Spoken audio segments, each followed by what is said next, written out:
From the Church Pension Group, this is Choose Well. Hi, my name is Krishna and this is Choose Well, the podcast that focuses on well-being, from maintaining physical and psychological health to being financially secure. Today we're talking about financial capability and investment fraud. Leading the questions for today's episode is Janet Todd. Well, thank you, Krishna. Janet serves as the Director of Curriculum Development for the Church Pension Group.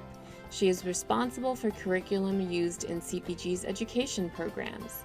Our guest joining us is Gerri Walsh. Great to be here. Thank you. Gerri is the Senior Vice President of Investor Education at the Financial Industry Regulatory Authority, also known as FINRA. She is responsible for the development and operations of FINRA's Investor Education Program. Gerri is also president of the FINRA Investor Education Foundation, where she manages the foundation's strategic initiatives to educate and protect investors and to foster financial capability for all Americans. In this episode, Janet and Gerri talk about financial capability and how we can build our ability to weather financial strains. Gerri, I'm so glad that you're joining us today. As Krishna mentioned in the introduction, you have such a vast amount of experience working in the investor education field, and you bring such enthusiasm to your work. What is it about the field of investor education that keeps you coming to work every morning? Oh my goodness, I feel like I have the best job ever because I work day in, day out on helping Americans build their financial capability, whether it's through direct programming or research that we do or partnerships that we engage in. It's just a fabulous way to think about how to lift people up and get control of their finances. And I know that FINRA has done an Investment Education Foundations initiative, and it was on a financial capability study, which obviously ties right into what brings you to work every day. So can you tell us a little bit about the study and what was the focus and what were you trying to learn? Sure. Well, more than 10 years ago in 2009, we set out to see whether we could benchmark where Americans stood when it comes to their knowledge and their attitudes and their beliefs about money. And we worked with a team of researchers and sort of centered around this concept of financial capability, which really encompasses a combination of knowledge, resources, access, experience, and also habits. And we started creating this collection of data, this rich data set. More than 25,000 people were surveyed with each wave of the study. But we've done this survey in 2009, 2012, 15, and 18 most recently, and we're getting ready to go into the field in 2021. And so what we've learned is where Americans are when it comes to managing their money, thinking about making ends meet, planning ahead, managing financial products, and then how they make financial decisions. So what are some of the results and answers to those questions? Well, having this kind of series of surveys that have been done over a number of years, we actually see trends. And the first survey was done shortly after the worst impacts of the financial crisis were being felt by Americans. You'll remember that the markets were extraordinarily volatile at that point.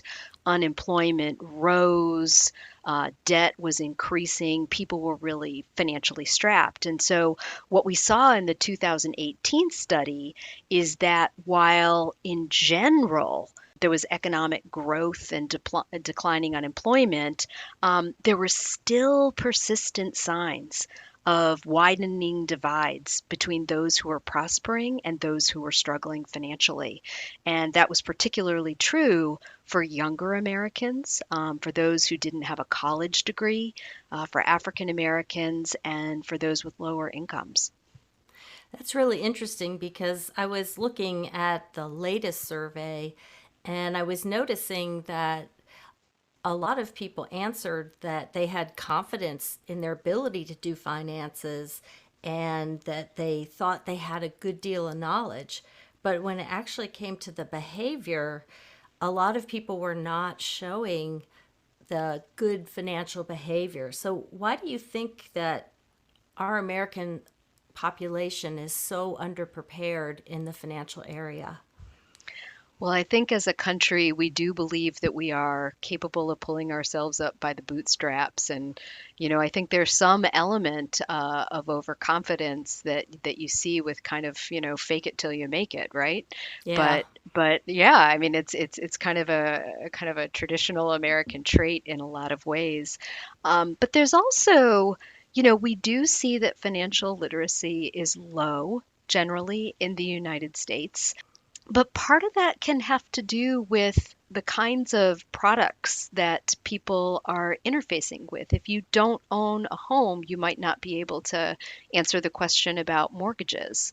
And for people over the past 10 years who have seen historically low interest rates, while we wish that people understood the power of compound interest, both for gain and for debt, we haven't been seeing that. People don't see their bank accounts growing at the rate that they did maybe in the 80s or the 90s. So that is one of the issues that we're concerned about. And we see that there are positive correlations of people having, a stronger ability to withstand financial shocks, a better management of their debt and credit the higher their financial literacy levels are. So there are some good behaviors like saving for retirement, like planning ahead, that are correlated with higher levels of financial literacy. And we have to be really careful not to suggest that there's causation, but there is that connection there, that correlation, which suggests that more financial education, more focus on how to build financial capability within your family, within your community, can have some positive dividends over the long term. Yeah, with the hopefully not dating myself too much, but when I was in high school, I think our financial education was how do you write a check? And that was about it. They didn't teach us anything about how to manage our money, how to make a budget, how to do any of that. And I'm seeing a lot more information coming across the financial medias about providing education in K through 12, which I think is so important, which ties into those that are more educated in this area tend to do better. Although one of the findings was that even the people whose behavior was better, they still were overusing or having a little bit excess use on the credit card side. So, what are some of the other factors that might be causing people to overspend or spend more than they need to? Well, there are really a couple, and one is that Americans are not saving. So even though we're seeing that, more people report that they're able to make ends meet, about half of Americans have not set aside money to cover expenses for 3 months, what a lot of financial planners and financial counselors call a rainy day fund or emergency savings. Having precautionary savings is strongly correlated with the ability to withstand a financial shock. We asked people, if you had to come up with $2,000 in a month's time, could you do it?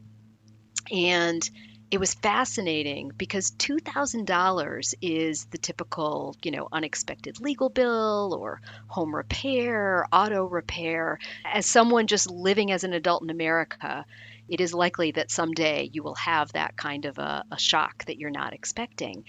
But so many people cannot come up with that money, especially if they don't have precautionary savings. And we see that people are leaning on credit because they've got too much debt.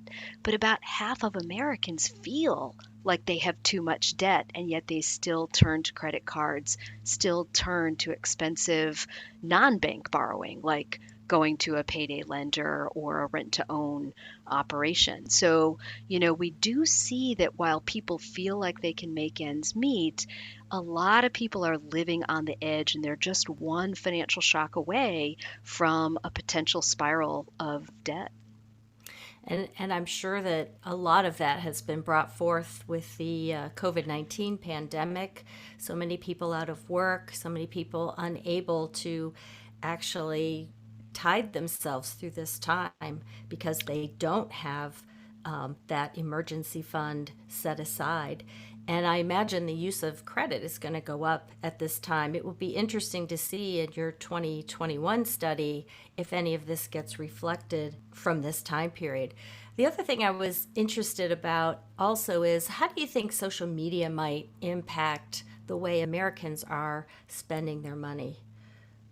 Well, especially during a time of social distancing where people are staying at home, I think more people are spending time online. More people have time to spend online and checking social media. In general, though, so let's pretend that COVID-19 never happened, which goodness knows that's a very big assumption. But influencers have outsized impact on people sometimes, and you hear of Kate Middleton wearing a dress to a garden show, and all of a sudden that brand has outsold its Yeah. its supply. And it's amazing to me to think that people can make those decisions. I guess maybe I'm just a frugal person in part because that's how I grew up. The whole reason I got into this field is because I was the daughter of Irish immigrants, working class, blue collar. My siblings and I were the first to go to college, and we definitely had to pay our way through college. Although I was extraordinarily fortunate with scholarships and such. But I made some unfortunate decisions as a law student. I didn't understand the devastating power of compound interest, and didn't understand that while some of my loans were federal loans, others were not guaranteed, and so the interest was capitalizing over the life of the loan, including while I was in school. So I came out of law school with a substantially larger debt burden than my back of the envelope math had predicted. So that's part of the reason why I care so much about this, because sometimes it's not that people aren't doing their best and trying hard. It's that there are sometimes factors that if you've never been exposed to them, concepts that you've never seen in operation, you don't understand how they're going to have an impact on your finances and how they can set you back for a really long time. Yeah, I taught in college level for many, many years, and I would ask these students, so what is your plan? Because I taught in finance and taught the basic calculations of how do you calculate payments on loans, and I would ask them what their plan was, and they hadn't even done the calculation to know what, they were going to be facing when they got out of school. And as you said, if they don't really understand the underlying way the interest is being calculated, it can negatively affect them, and they don't even realize that that's happening to them. So, Yeah.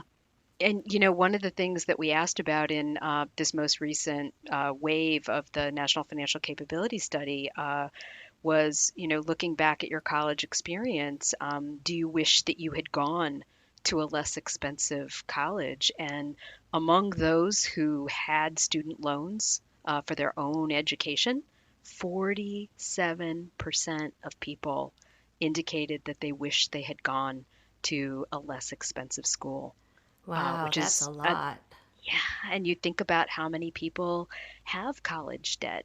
Just about a quarter of people say that they have a current student loan either for themselves or for a family member, and that's been holding pretty steady. But when that many of those who've taken out loans wish that they had shopped around for colleges or better understood the price of college, it's a little bit frightening. And that ties into that American dream idea, right? We all want to go to college, we want college for our children, but only about 1 in 3 parents who have children who are currently minors are saving. for their child's college education. So there's a negative inheritance type of effect where, if you as an individual take out substantial student debt, it's going to take you that much longer to be able to buy a house, to be able to accumulate other assets, investment accounts, and the like. And you're also, in some ways, giving a negative inheritance to your children because you're paying back your own loans even as your children are growing up. And Yeah. wouldn't it be a better gift to be able to save for college and save for their education? So we know that Americans are not necessarily financially prepared, and sometimes they don't make the best choices for whatever that reason is, and oftentimes not for their own or because of it's their own fault. What are some tips or suggestions that you would come up with or you would like to tell somebody in how to be better financially prepared? The most important thing that you can do is to take that assessment of where you are, and whether you call it building a budget or building a spending plan, thinking about that family balance sheet and what it looks like. Many Americans, and particularly Americans at the lower end of the income scale, are acutely aware of what's coming in and what's going out. They have a really strong sense of what they're able to afford. There's an interesting middle that we see coming out of the data from the National Financial Capability Study, where uh, folks who are more middle class tend to be more indebted, in part because they've taken on larger amounts of debt for a home or for an auto or for college. And so thinking about how you can whittle down some of the more expensive debt, like your credit card debt, like personal loans, while leveraging the full advantage, especially the tax advantages of something like a mortgage, to keep your family's financial cash flow in good standing. You always want to make sure that you've got an emergency savings account, that you have at least 3 months, probably more like 6 months, of income set aside. And certainly with COVID, there were a lot of families who experienced unexpected job loss. Contribute to your 401k if you have access to one. If there are matches available, leverage those to the greatest extent that you can. We have a tool on FINRA's website that actually helps people calculate out how they can save the max while getting the greatest match from their employer sponsored plan. Those are the kinds of things that make a great deal of sense for all Americans. And as you have savings set aside, as you have your debt under control, start thinking about how to grow your assets through investing. We have a ton of resources on FINRA's website at finra.org that can help people get started or can help more advanced investors understand the choices that are available to them. It's interesting that you say 3 to 6 months worth of money. And if I were someone who was unable to or felt I was unable to save, was burdened by debt, that number might seem overwhelming to me. How would you suggest to that person to start building this emergency fund when they feel overwhelmed already? I'm not going to tell you to stop drinking coffee. Oh, thank you. I need You my may coffee. You can have that latte, but it is overwhelming, right? And especially, both in the context of getting a savings, emergency savings in hand, and thinking about retirement. A lot of the numbers that get thrown around are way too big and they feel out of reach. So take that small step. If it's just setting aside $20 a week, that alone will land you at close to $1,000 at the end of the year. So taking a small step, and if you can't do $20 a week, $5 a week, right? You'll still have $250 in emergency savings. And while 3 months, 6 months are all the ideals, the Urban Institute, some other organizations have done research that have shown that even savings of $500 or less, emergency savings of any amount, can help especially lower income families weather financial storms.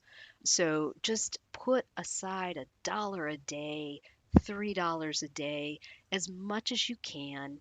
And if you can, not everybody can, but if you have access to some kind of allocation system at your workplace where you can direct some of your paycheck to your, day-to-day checking account, but you can allocate another portion to a savings account, a separate savings account, do that, because then what you're doing is you're paying yourself first.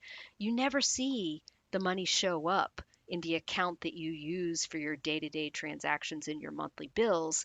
It's set aside someplace else, and there's a behavioral reason that you want to do that. You're making it a little bit more difficult to access that money, so it's less likely that you're going to spend it, and it doesn't register in your day to day. You don't feel it in your pocket, so you don't even know it's there. You won't even miss it. So that's probably the best way to get started. And I think you hit the nail on the head when you used the word behavioral, that the knowledge isn't enough. We have to find ways to make it easy for us to do this so it doesn't feel difficult. You know what some people do is they have almost like a personal coach, but it's a family member or it's a friend. Some book clubs do this where people hold one another accountable, where you talk a little bit about how much you saved, and the fact that you have to talk about it inspires you to do it. You don't want to be the one who either has to lie, which is never desirable, or Right. say I didn't do Exactly. it this month. Exactly. It's kind of like the weigh-in, right? If Yeah, you're having trying to lose that. weight. I know I had a friend who her method was every time she got a $5 bill, she would put it aside and not spend it. And so when some unexpected expense came up, she had this stash of $5 bills. And I'm not saying that's the best thing to do is, stuff it under your mattress, but it's the same type of idea that you were talking about, is do something that works for you behaviorally.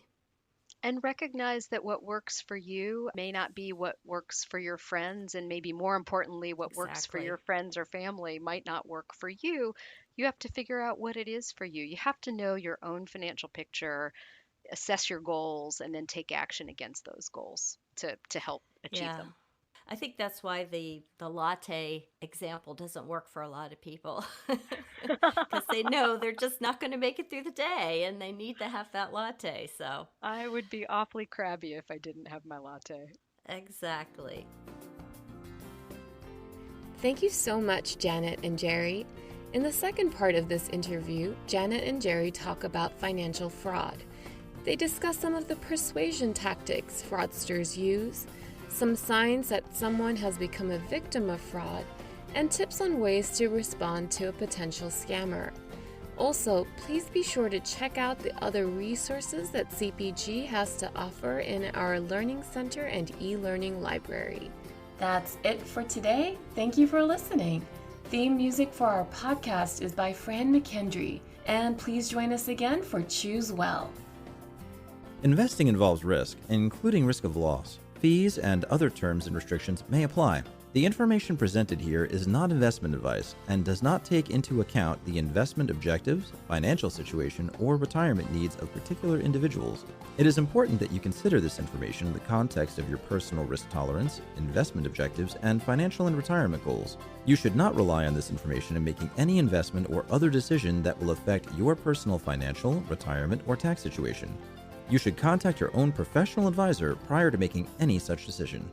Neither the Church Pension Fund nor any of its affiliates, collectively CPG, is responsible for the content, performance, or security of any website referenced herein that is outside the www.cpg.org domain or that is not otherwise associated with a CPG entity. You've been listening to Choose Well from the Church Pension Group.